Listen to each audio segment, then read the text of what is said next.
Welcome to the HCI family of podcasts. We're your source for personal, professional, and organizational growth and development.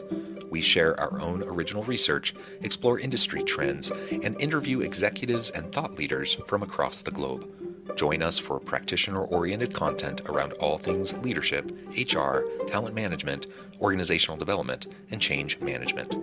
Maximize your personal and organizational potential with the HCI family of podcasts.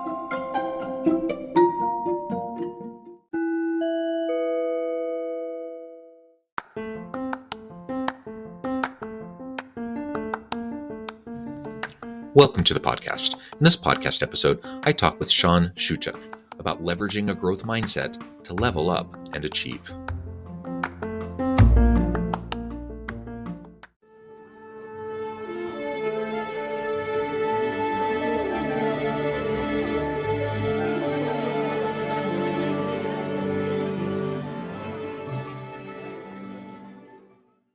Shawn Shewchuk, welcome to the conversation today. Thank you so much for having me. Yeah, it is a pleasure to be with you. You're joining us from Calgary, Canada, I believe you said. I'm south of Salt Lake City in Utah. And today we're going to be talking about leveraging a growth mindset to level up and achieve. I think a growth mindset is such a crucial mindset toolkit for people, regardless of your role within any organization or whether we're talking about at home or in your community. We need to learn how to better develop, foster, and leverage growth mindset if we hope to be agile and adaptive in this crazy world that we're in, infinitely nuanced and complex and messy, and things seem to be changing at a more and more rapid pace. So growth mindset, I think, is where it's at and what it's all about. As we get started, I wanted to share Shawn's bio with everybody. Shawn Shewchuk is considered the go-to for those entrepreneurs, high achievers, and leaders that are driven to achieve more and collapse timeframes. He is known as the productivity speaker, the #1 results coach, two-time best-selling author, and most recently named one of the top 25 speakers of 2022. What a tremendous background. Anything you would like to highlight from your background or personal context before we dive on in? You know, I'll share this very quickly, and thank you for asking. Yeah, one of the things that's come out of this that's not really part of the bio that you read, which I'll do my best to live up to, is we've had a really strong call from folks in the expert space, coaches, speakers, trainers, asking, and it was never our focus or my audience, but folks that want to grow, expand, and scale in that space. And so something that's come over the course of the last couple of years we've done is really put a part of our time into working with folks in that space. There's an unfortunate fact that from a coaching standpoint, most coaches can't afford to pay attention, never mind their bills. And although they may have an incredible story, a lifetime of knowledge, skill, education, and experience, bringing that to bear and actually realizing two things: one, the positive impact they should have on others, and secondly, the monetary aspect for themselves seems to be a big challenge, and due in part to the fact that selling an intangible or something they can't see, feel, and touch seems to present its own unique set of challenges. And so we've invested a lot of time in that. Just a side note, because so many times I probably get about 10 inquiries a week through our website, through our office phone lines, through social media, and it's coaches saying, "Hey, can Shawn help me?" Yeah, I think you've highlighted a really important aspect of the coaching world. It is a challenge, and I know for myself, because I'm a professor, so that's my day job, what I spend the majority of my time doing. But I run my own firm. I do consulting work. I do coaching work as well, things like this podcast. And I know, I could have conversations all day long. I could produce content. I can write. I do all sorts of stuff. I love meeting with people. I hate selling myself. I hate doing the PR, the marketing, that kind of stuff. It's just not what I want to spend my time doing. And I don't think I'm alone in that. I think that's a common mentality for people in this space. You're right. Yeah. Well, very good. Well, thank you for that as a background. Now I'm excited to really dive into this idea of growth mindset and developing, fostering, developing, maintaining that, and leveraging it in the workforce. So maybe start with just from your frame of reference, like, what does growth mindset mean to you? I think there's been it's gained, some traction. I think you have Brene Brown and others who have popularized the idea. What does growth mindset mean to you? Why is it important? By the way, she's incredible. I was at an event pre-COVID where she was the keynote speaker in Boston. And so just, you mentioned I'm from Canada, probably about 85 or 90% of our clients and the work we do is in the United States. And I spent, other than, COVID, when travel was challenging, I spent a lot of time down there, but she was amazing. I got the privilege to interact with her a little bit. She's amazing. I'll go back to answer your question. I'll go back a little bit. If we go back through history, all the great thinkers and theologians, philosophers throughout history have agreed on one thing. And the only one thing they agree on is what we think about, we become. And I realize I'm paraphrasing that a little bit, but that's the idea behind it. So everything around you, the seat you're sitting in, the car you drive, the home you live in was at one point in time an idea in somebody's mind that moved into physical form as a result of taking some predetermined action steps. And so the reality of what we have to understand is what we're going to engage in, what we think about, the internal conversations that we have are the most powerful things out there. If you, and there are people that will debate me on this, but if we start looking at those out there who have achieved success, whatever that means to them, everything was based on a decision. Your life, every single one of us, your life is based on two things. One is the decisions you make. Everything in life is predicated on that. And then the second one is life would be really boring, even if you happen to be an introvert or feel you are, without people. Yeah. The relationships that you establish, nurture, and build are the second step in that. You can't build a business without relationships. Every company, every organization is a sales organization. Even if it's a not-for-profit, it's still a sales organization. So everything you do involves sales. Everything you do involves what you think, how you, and who you hang out with. I was having a conversation with somebody the other day, and one of their children was hanging out with an interesting crowd. And he sat his son down and he was having a conversation with his son. And he said, do you realize that the people, he goes, Dad, the child says, I'm essentially immune, right? I make up my mind and make my decisions. He said, well, you may, and you may think you do, but you are organically going to do those things that they're doing. There's some relatively new research that says that everything we observe with our eyes, our brain is creating new neural pathways to help us to achieve what it is we are observing. So if you are observing something that and maybe these are conversations you have private parties, but you shouldn't be doing, you shouldn't be involved, you shouldn't be part of, and there are things we shouldn't be, we are going to automatically start to move in that direction, because how we have been created is that what we observe, we're going to start doing. The longer we observe it, the longer we engage with it. So if we're going to make a decision to say, I'm going to do X, I don't care. In the book, Good to Great, he talks about great, big, hairy, audacious goals. If we're going to start talking about achieving more and doing it in a different way, we have to be able to make change, something dramatic. And, for generations now, we've been talking about goals. And yes, we need to set goals, and it needs to be the right goal. And, if we know how to do something, it's not a goal. The sole purpose of a goal is growth. But the reality of this is it has to be something that motivates, inspires, and scares us all at the same time. And it has to be big. And then what we have to realize is, because we're human, and because we make commitments that we don't always live up to, whether we want to admit that or not, we have to take that great, big, hairy, audacious goal and break it down into bite-sized pieces that we can assimilate and understand and start to work towards.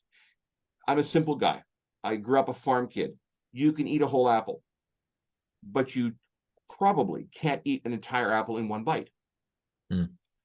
So what we need to understand is, you can, if the last year and we'll use money, if you made $100,000 and your goal for this coming year is $1 million, can you do it? Yes. Are you going to have to do something dramatically different to get there? The answer is yes. So a couple things come to mind. Change. Most people avoid change in fear. I have found the only people that embrace change are babies in wet diapers. Outside of that, we don't like to change. Fear. there's this terror barrier that we get up and we have this incredible idea. We're going to accomplish whatever it is. We're going to change the world. And then we see this terror barrier. And it looks like it's far too high to get over or go around or go through. And we go right back to that comfort zone that we've painted ourselves into, that easy chair. Reality is the terror barrier is it doesn't exist. It's paper mache. It's a mirage. We view it differently. And when we start to understand that fear is nothing outside of our heads, there's no fear out here, it exists in here. The idea of making progress and collapsing timeframes changes dramatically. When you make not just a decision, an irrevocable decision, your life changes. Yeah, I love that. And I think owning our humanity that way, like understanding how we are always constantly making sense of the world around us. We each have our own individual personalized reality, and we get to choose largely. I mean, there's all sorts of processes, there's chemicals, there's the brain wiring, there's the evolutionary psychology, like all this stuff. There's like all these things that impact us for sure, and I don't want to dismiss that. And there are external forces impacting us as well. But ultimately, we get to decide how we're going to respond to the world around us and the reality that comes alive in our minds, right? And so if we recognize that, and then we can, choose to lean into the change, recognize that our evolutionary nature is, fight or flight, that we don't like change. We like at least the illusion of stability and security and, the faux, consistency, like that's where we gravitate towards, but we don't need, like, we're not stuck there. Like we can choose to do something differently. We can choose to recognize that, oh yeah, our evolutionary brain, puts us in this certain mode of fight or flight, when we're faced with challenging situations, or when we're faced with change. Once we recognize that, once we can, go through the internal dialogue to respond to that when it's happening, so that we're not just reactionary, then we can choose to face change in a different way, where we're not as we're not as resistant. We're not as like immediately putting up walls around us to try to keep us safe and secure. And once we recognize the value of change and what that brings to the table for us in our own ongoing evolution personally, for our teams at work, etc., then growth mindset becomes a natural output of that, right? It becomes like the next thing. Okay, change is inevitable. Change is all around us all the time. We need to learn how to lean into that change. How do we do that? We do that through growth. We do that through continually developing ourselves. You referenced sort of the leadership component there, and I think that's an important topic to delve into, because for those of us that are leaders, that lead a team, or I've worked with organizations and divisions of companies and not-for-profits and NGOs all over the United States, Canada, some in Europe. And at the end of the day, it's people. And, people can be the greatest resource, or they can be the opposite. It's really dependent upon the leader. And, I've often said this: people don't quit a company, they quit their boss. And there's a reality when we start talking about leadership. Leadership is not anything to do with, the title that appears on a business card. This is really about how we show up. And if we're able to, from a leadership perspective, give of ourselves in a way from leaders that shows what has to happen. If we go back to the 1970s, leadership style was, communication was one way. You did this or you got fired. That's just how it worked. It came from the ivory tower down, and that was how it is. Today's leadership style has so progressed so much over the course of the last number of years, if you want a successful team, you want a successful organization, your most important resource is not your office building. It's not your address. Maybe that's important in certain areas, but if it comes down to people, because if you don't have people that contribute at a high level, that have the mindset that we are talking about today in this conversation, you're going to have a challenge. A number of years ago, it was about 5 or 6 years ago, I went out for dinner with one of my kids, and we were coming out of the restaurant, and down the street, half a block, there was another restaurant, and there was a gentleman coming out with his wife and son. And this is a gentleman that used to work for me 25 years prior. And we ended up meeting in the parking lot and saying hello and shaking hands with pleasantries. And I asked him how his business was doing. And he said something interesting to me. He said, "Oh, you know what? Things aren't very good. My staff are driving it into the ground. The staff don't drive anything into the ground." Yeah. Right. The leader is leading it in that direction, or maybe not. And that's part of the challenge.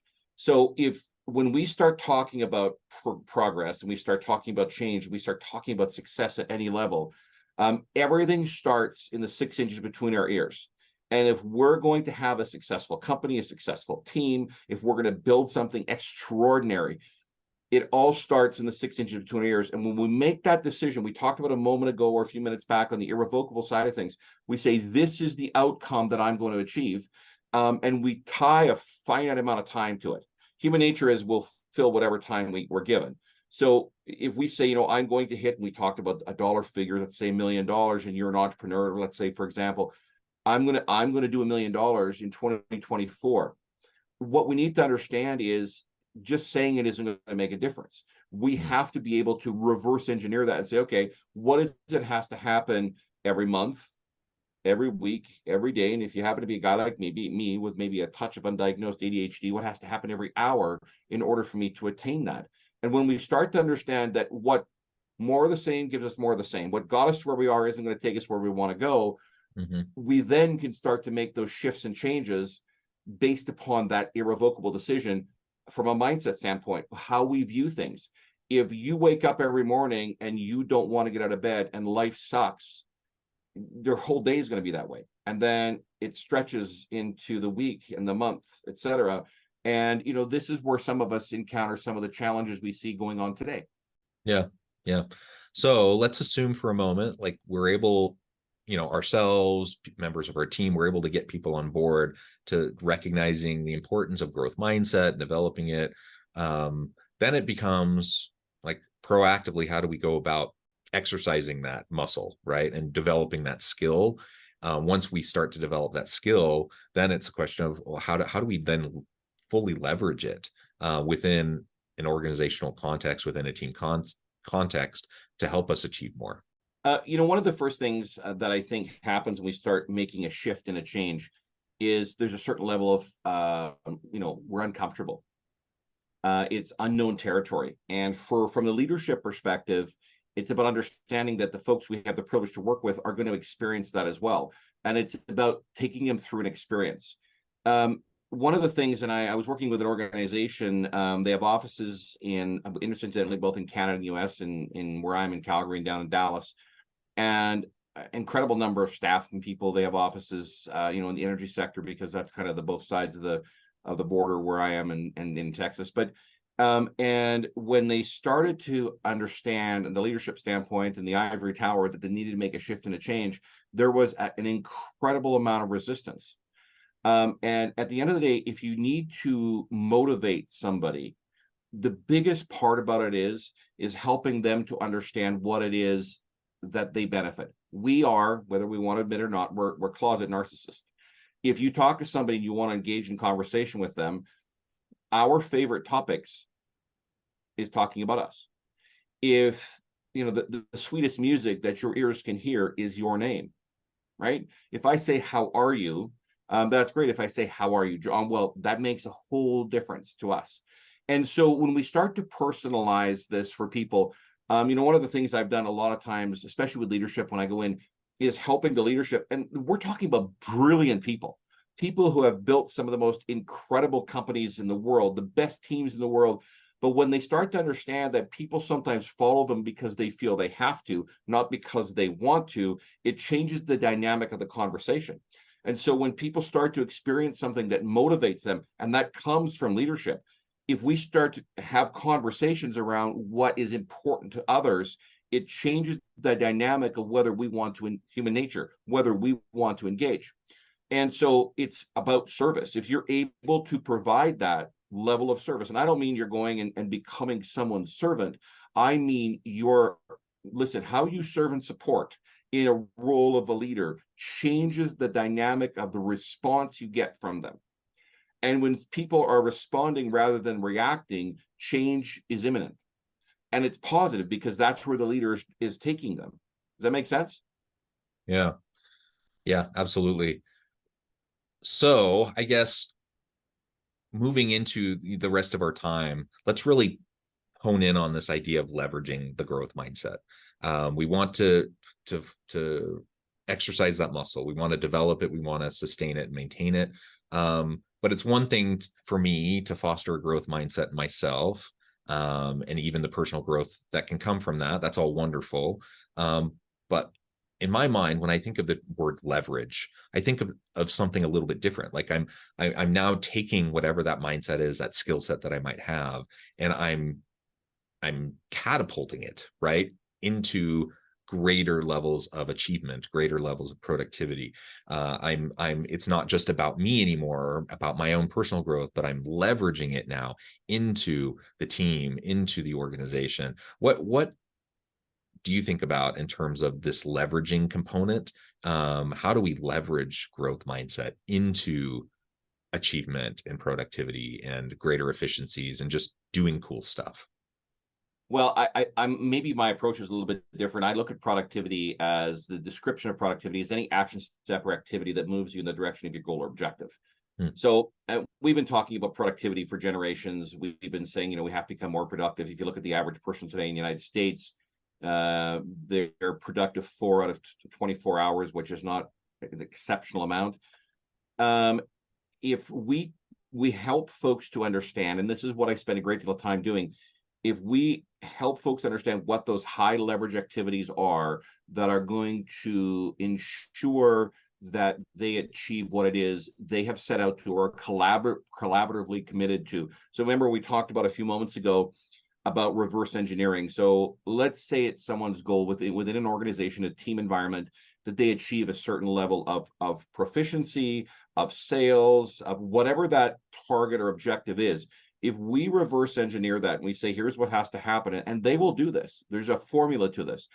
Here's what has to happen every month, week, day, maybe even hour, in order for us to achieve this target. And we break this down. What that means is, in order to increase productivity, the only thing they are taking action on are those high leverage activities that are going to move them in the direction of their goal or objective. That means they're going to know and understand what it is, the activities that they're currently probably doing, and most people have things they shouldn't be doing. What are those things that you shouldn't be doing? If you're engaged in activities that are non-productive based upon what you have set as a goal or objective, or have collaborated within a team matrix of what you should or shouldn't be doing to achieve this, and maybe it's not about a shouldn't be doing, but you can't grow, expand, or scale. You can't succeed at any level. And this is the transactional side of having a positive mindset. You are unable to do that if you're focused on the things that are going to hold you back. So from the transactional aspect of this, we need to make a determination. What are those predetermined action steps that are going to ensure we achieve what we set out to?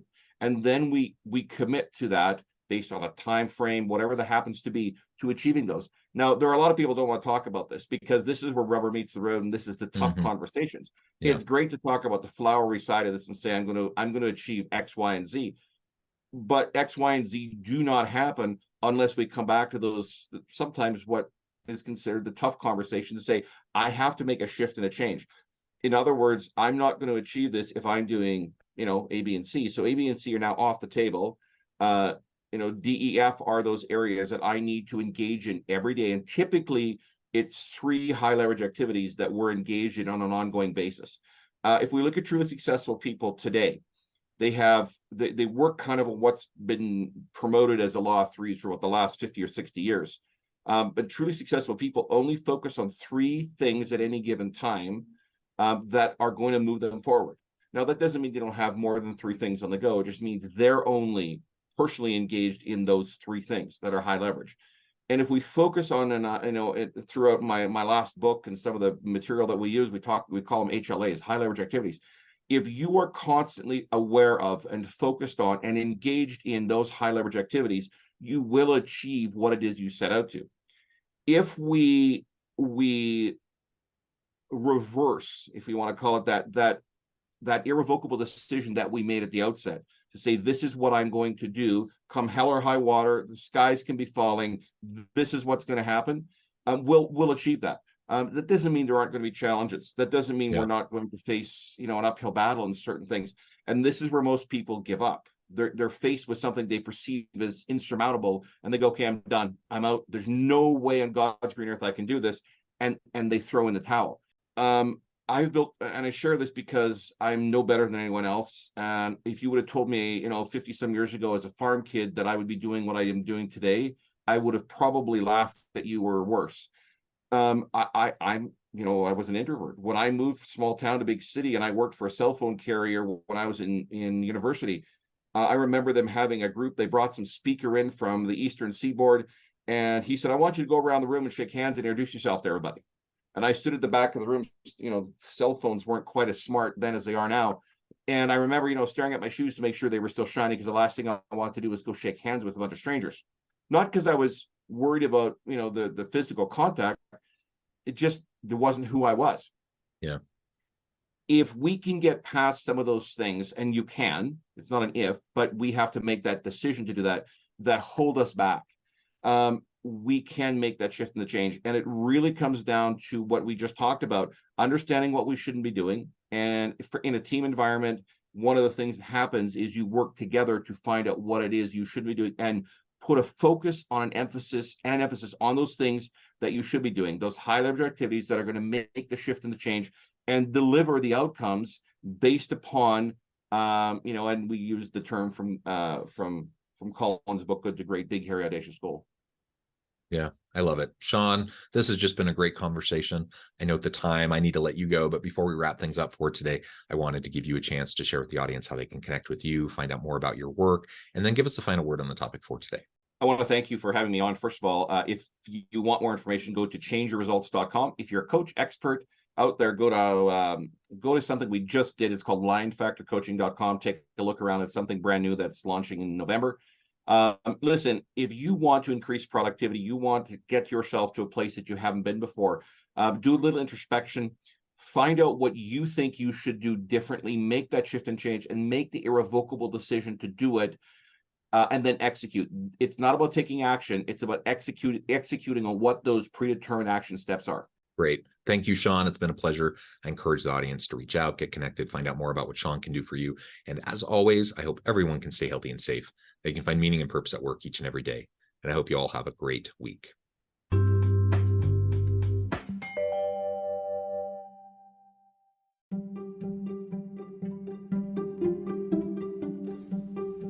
Thanks for joining us for this episode of the podcast. We hope you stay healthy and safe, and please join us again soon.